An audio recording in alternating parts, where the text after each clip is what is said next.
dans un délai raisonnable, tel comme stipule la déclaration du président du Conseil de sécurité publiée le 15 septembre 2021 et conformément au droit international.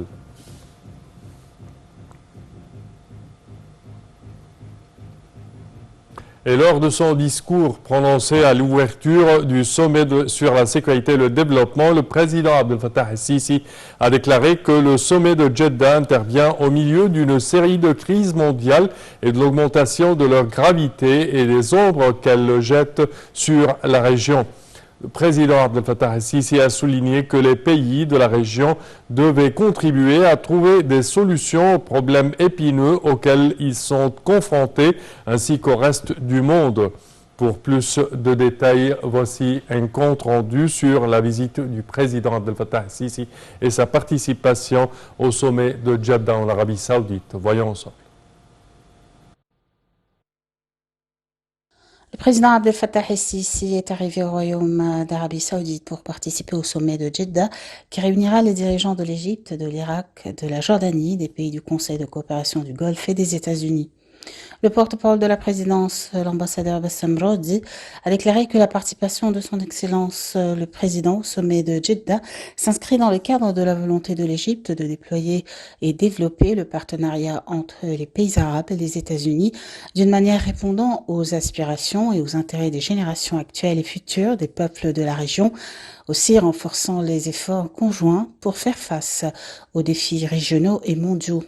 Outre la consultation et la coordination des efforts pour maintenir la sécurité et la stabilité régionale et internationale, ainsi que pour renforcer et développer les relations historiques distinguées avec tous les pays participants au sommet. Le porte-parole de la présidence a ajouté que son Excellence tiendra certaines réunions bilatérales avec les dirigeants participant au sommet de Jeddah afin d'examiner les moyens de renforcer les relations bilatérales entre eux, ainsi que les derniers développements sur les scènes régionales et internationales. Et pour plus d'explications sur ce sujet, mesdames et messieurs, nous avons le plaisir d'accueillir au bout du fil Dr Nesrine Choukri, qui est journaliste et écrivaine. Bonjour Dr Nesrine. Bonjour.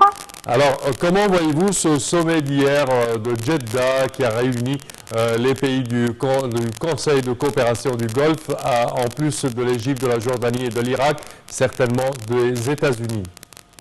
Alors, je vois que c'est comme a dit hier le président Abdel Fattah el-Sisi, si je reprends ses propres termes qu'il avait employés hier, un moment exceptionnel dans l'histoire du monde entier, du monde arabe, parce que ça permet un petit peu de, je dirais quoi, diagnostiquer les problèmes de la région et de proposer des solutions à ces problèmes-là, de sorte à réaliser d'abord les intérêts des peuples de la région, mais aussi les intérêts du monde entier. Il faut savoir que la région du Moyen-Orient, c'est le cœur du monde, et par conséquent, régler les problèmes du Moyen-Orient, c'est en quelque sorte trouver des issues à quelques problèmes assez importants dans le monde. Je trouve aussi que c'est un sommet qui était un sommet clair, puisque c'est juste une demi-journée, mais qui a permis véritablement d'échanger beaucoup de points de vue entre les dirigeants arabes eux-mêmes et aussi avec un partenaire stratégique important, les États-Unis. Donc je vois véritablement que c'était un grand moment important qui peut être très bien exploité au service de la région, des peuples de la région et du monde entier pour aller vers des horizons de coopération, de partenariat et aussi pour réaliser un rêve tant attendu et beaucoup hier de dirigeants arabes ont veillé à le montrer, à l'afficher, à le réclamer. C'est la solution à deux États, c'est-à-dire un État palestinien indépendant et un État... Oui. Exactement. Je dirais que parmi les atouts de ou les gains de ce sommet de Jeddah, c'est la solidarité arabe qui s'est manifestée pleinement avec une unité arabe. Les dirigeants ont parlé à peu près les mêmes points et les mêmes opinions. Comment voyez-vous cela? En fait, je vois que même le communiqué final du sommet, il a montré qu'il y a une véritable convergence de vues entre les dirigeants arabes qui se sont même alignés sur les droits de l'Égypte dans les eaux du Nil et qui ont évoqué d'une même voix l'affaire du barrage de la Renaissance.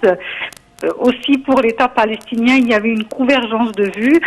On peut dire que presque les discours des différents présidents, émirs, princes héritiers qui ont parlé au nom de leur pays arabe et de leurs États arabes, adopter les mêmes visions, les mêmes points de vue, je dirais les mêmes demandes.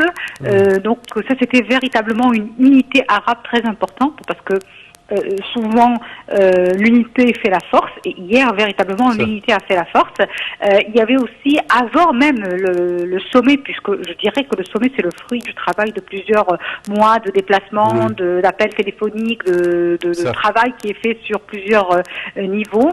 Bien, hier, c'était véritablement le fruit, mais déjà, on avait assisté au cours des dernières semaines, et je dirais même mois, à des déplacements, que ce soit de la part du président Abdel Fattah el-Sisi ou même l'arrivée de plusieurs dirigeants arabes en Égypte, donc un va-et-vient, un vrai ballet diplomatique qui a permis de montrer que les Arabes étaient déjà en train de resserrer leurs rangs, d'adopter une même vision, adopter une même voie et d'avoir les mêmes demandes.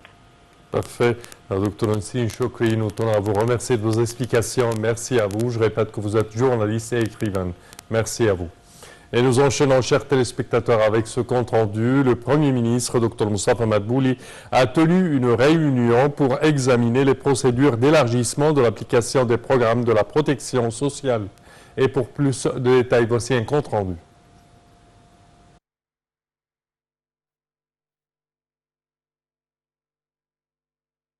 Le Premier ministre suit la mise en œuvre des directives du président Sisi pour étudier l'élargissement de la base des bénéficiaires des programmes de protection sociale et préparer un paquet exceptionnel de protection sociale.